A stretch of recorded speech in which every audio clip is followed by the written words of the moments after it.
Alright, we're back. In today's video, we're going to be progressing through the Legacy of the Bretons year-long adventure in the Elder Scrolls Online. The final DLC of the year was recently released, and it contains the rest of this year's story. So if you haven't watched them already, be sure to check out the 2 prior playthrough videos on my channel to bring yourself up to speed. If you'll recall, in the last video, I challenged myself to complete the story quest with a resto staff and a shield, as opposed to my usual DPS loadout, in an attempt to add some much needed spice to the entire experience. You know what I mean, a lot of y'all had some thoughts about the quality of the writing in this year's story, okay? Don't at me. Yeah, and that didn't really work out. Instead of creating a fun or amusing challenge for myself, I inadvertently just ended up making an already mundane experience, well, even more boring. Shit took longer to kill is all. There was still absolutely no challenge to be had. But maybe that was because I didn't go far enough. Yeah, maybe I should have gone a step further. Only dealing damage with shitty PvP healer weapons? How about not dealing any damage at all? That's right, I'm gonna attempt to complete the Firesong main questline as a pacifist and deal absolutely no damage to anyone. But Artea, how are you going to be able to progress through the questline if the mandatory bosses aren't killed? Whoa, I didn't say there wasn't gonna be any killing. I said that I wasn't gonna kill anybody, okay? There's a difference, sweetie. Meet Bastion. He's one of the ESO companions that debuted with the Blackwood chapter, and between you and me, he's a bit daft. He's a goody two-shoes, doesn't like it when you commit crimes. She's going to come back to haunt you. Mark my words. Each life you take wrongly cuts away a bit of your soul. Keep on like that, and there will be nothing left. Is absolutely useless in most combat scenarios. He'll tell me that This is a great area for harvesting. when I'm in the middle of a fucking desert, and worst of all,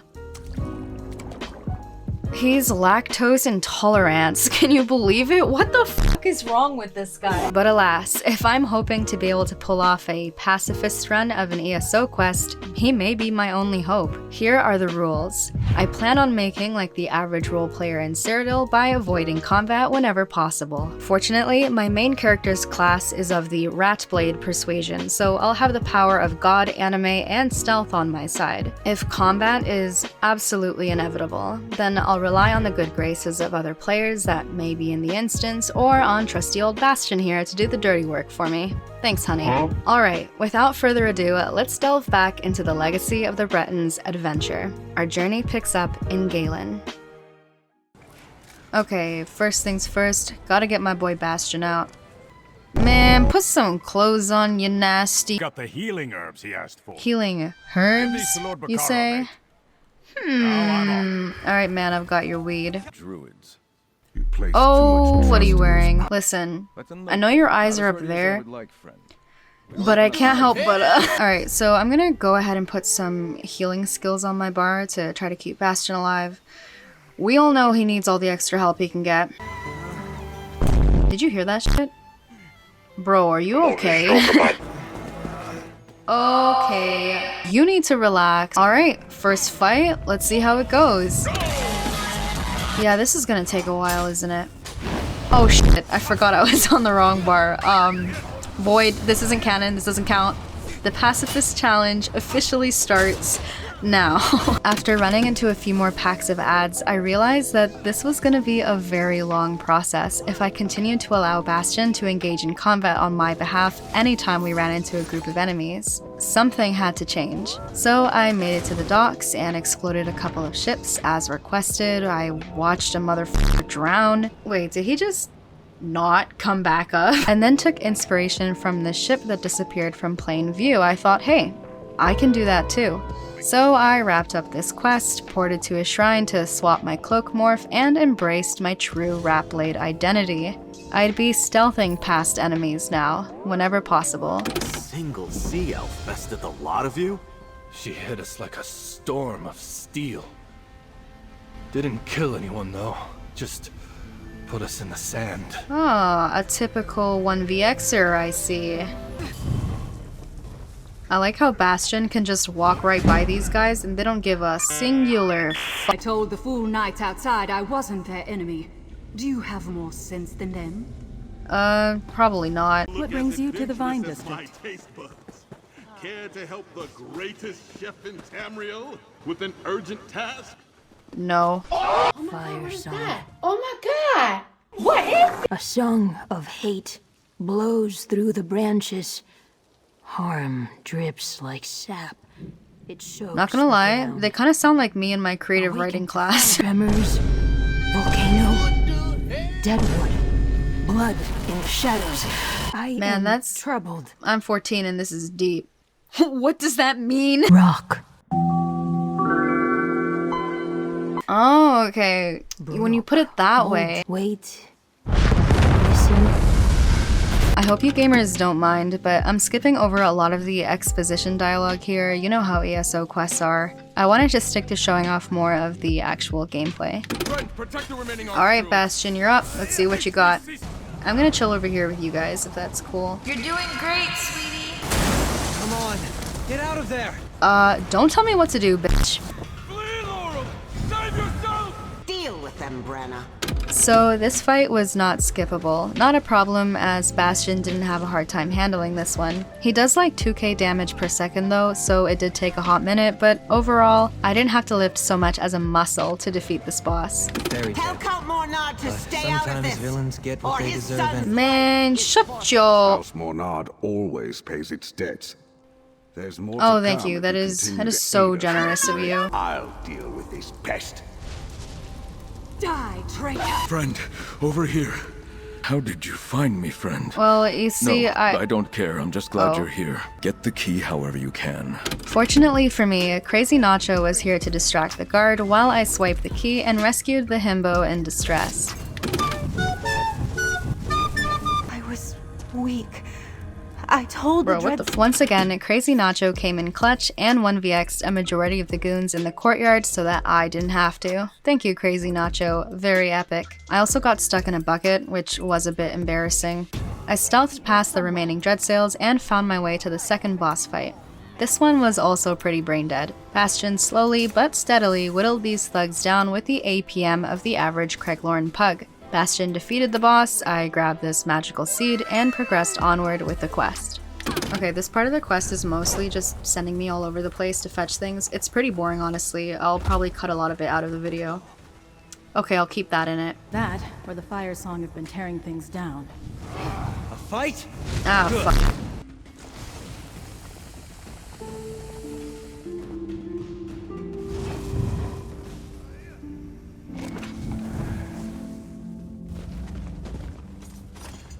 Yeah, that's what I thought.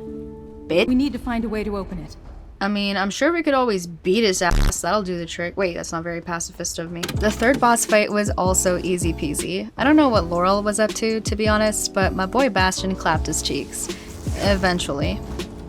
Every villain is the hero of their own story. Oh, thanks for that, Bastion. that. That was very inspirational. Damn, free personality dropping when? I need that walking animation sauce. Turn to Glimmertarn with the seed. Skyrim NPC moment. The siege has begun! Quickly, to step inside!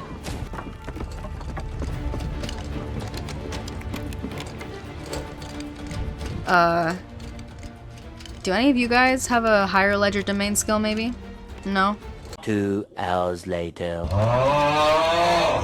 Approximately 10. Alright, y'all have fun over there. To the cathedral. We'll be safe there. For this boss fight, I tried to see if I could skip it entirely, but unfortunately this gate was magically sealed or something, and it wouldn't open until the boss got game ended. This fight was also the first one that posed a significant challenge for my Pacifist run. You see, occasionally the boss would yeet himself to the top of this structure and snipe me with his bow completely safe from my reach, just like the average Cyrodiil bow build enjoyer. And because Bastion has the cranial capacity of an ant, he kept trying to attack Sea Lord Nalos when he was completely out of reach, instead of the 2 Reef Viper ads that were attacking me on the ground. Every time I seemed to get hit with one of Nalos' attacks, Bastion would direct his attention to him and walk over to his structure and just stare at him and do nothing. Captain Saravane was also pretty useless during this fight. I then had the big brain idea of luring the ads away from Nalos to beat him at his own game, because this way, Nalos wouldn't be able to land any attacks on me either. I was too far away from him, and this would allow Bastion's 2 brain cells to realize that he ought to attack the things that he could actually reach. Unfortunately, I found that if I stayed out of his range for too long, I'd end up completely resetting the fight. Fair enough, I guess. So I ended up doing a multitude of things. I would weave in and out of the area that was considered out of bounds. This way, Nalos couldn't hit me and subsequently aggro Bastion, and Bastion could deal a bit of damage to the adds. By weaving in and out of this area, I would prevent the boss from resetting. I also just tried to time some roll dodges with Nalos' attacks so that he wouldn't damage me and pull Bastion away from the adds. After bashing my head in for what felt like an eternity, Bastion finally managed to defeat this slippery foe. Ooh, okay, that wasn't too bad. I mean, what, the fight only took 13 minutes? Druidkin, you must protect free. Oh, shit. A new age of green begins here. Yeah, I don't think this is what Ifrei would have wanted. Oh my god. Barely escaped the collapse. Gods, how did this happen? I think I know exactly how this happened. You ain't slick, Bacaro. Aw, hell nah. For this next boss fight, I actually did just end up skipping it entirely. I then entered this hidden ritual site, gathered some strange herbs for free, and drank myself into a coma. When I awoke, I was a man. I had entered the memory of an apprentice of the first Druid King. My immersion was then promptly destroyed when I saw 2 other clones of my man self standing next to me. I'm no Elder Scrolls lore beard, but something tells me this ain't canon. Holy shit, he's got a fresh cut, not gonna lie. Oh, come on, man. Betrayed! Disappointed!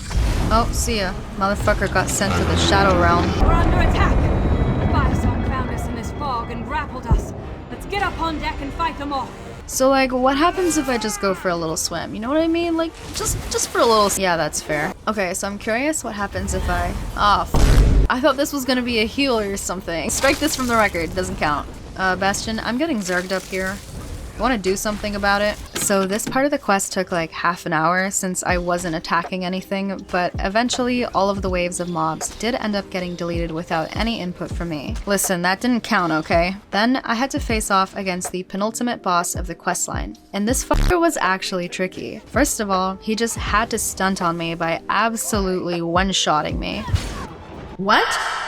Motherfucker must have desynced my ass or something, because his AoEs didn't hurt nearly as much the second time around. I made sure to watch my step, but unfortunately, although unsurprisingly, Bastion got wrecked. And I spent a majority of the fight trying to scrape his ass off the ground. I ultimately lured the boss and adds away, popped an immovability pot, and then got him up. I made sure to keep heals on Bastion, and he eventually pulled through with the dub. I'm also going to go ahead and narrate the next and final boss encounter because nothing really interesting happened in between fighting on the ship and this final fight. Just the usual fetch quest stuff. It's a good thing I decided to add some kind of challenge to this questline, otherwise I don't think I would have found enough content to make an entertaining video, to be honest. This fight wasn't challenging in the least bit, but I ended up running into a problem that would unfortunately put an end to my otherwise spotless pacifist run. Those times don't count, okay? There was a mechanic where the main boss would go immune and channel some spell while adds attacked me. No matter what I tried, Bastion would just not stop attacking the fully immune boss. Because this Pega of a companion also stood right in her flame AoE while he parsed on her, if you can even call that parsing, his health would drop very quickly, so if I strayed too far from him or didn't keep healing spells on him, he would get promptly deleted. Unfortunately, I had no choice but to kill the adds that spawned so as to progress through the fight. I tried so hard and got so far, but in the end, it doesn't even matter. So Bastion killed the final boss, and you know how these ESO stories end every time. We gathered in the throne room of some palace with the friends that we made along the way to celebrate our victories. The end. So, can you complete an ESO quest as a pacifist? Almost. As far as I'm aware, there's no means to direct a companion to attack something without attacking that enemy yourself, and the companion AI is still a little busted, in the sense that companions may try to attack enemies that are completely out of reach or enemies that are immune, instead of enemies that are right there in front of you and susceptible to damage. I see this a lot whenever I do world events, and I'll see everyone's companions rush towards immune bosses or one-shot AoEs. Besides these little quirks, I basically managed to complete the entirety of the Firesong questline without doing any damage. If I had properly leveled up and geared out my companion, I may not have even necessarily needed to cast any skills at all, not even healing ones, to get through this content. I will say, progressing through this questline as a pacifist was more challenging than simply completing the questline with crappy weapons like before, or of course with my regular DPS loadout. In my case, it was pretty interesting to realize that I had to deal with another set of mechanics that wouldn't have been present before, such as keeping my companion alive and getting him to target the right ads. It was something different, which was kinda neat, I guess. That being said, I don't think I would have done this if it were not for the content because of how long some encounters took, but I do think it's fascinating to see that you don't even really have to lift a finger or know how to play the game to complete this questline, or most ESO quests I'd be willing to wager. Artea, that's because they're story quests and they're not supposed to be about combat. Yeah, and I totally get that, but as an English major Andy myself, I have opinions about the quality of the writing of these stories. Rock. Betrayed! Gods, how did this happen? But I'll save those for another time, and before cancelled on Twitter. If you've completed it already, what did you gamers think about this questline? It definitely felt darker than what I'm used to from ESO, and I think that's also why I struggled to find more lighthearted and goofy content to share with you all, to be fair. Because I've completed both the High Isle and the Firesong questlines now, I've unlocked the final questline to complete this year-long adventure narrative. If there's enough interest, I may go ahead and record my gameplay for that as well. If you have any ideas for what kind of handicap I may implement while completing this final quest, do let me know. But yeah, that's all for now. Thank you all for watching, thank you to my YouTube members for the additional support, and I'll see ya in the next video. Cheers.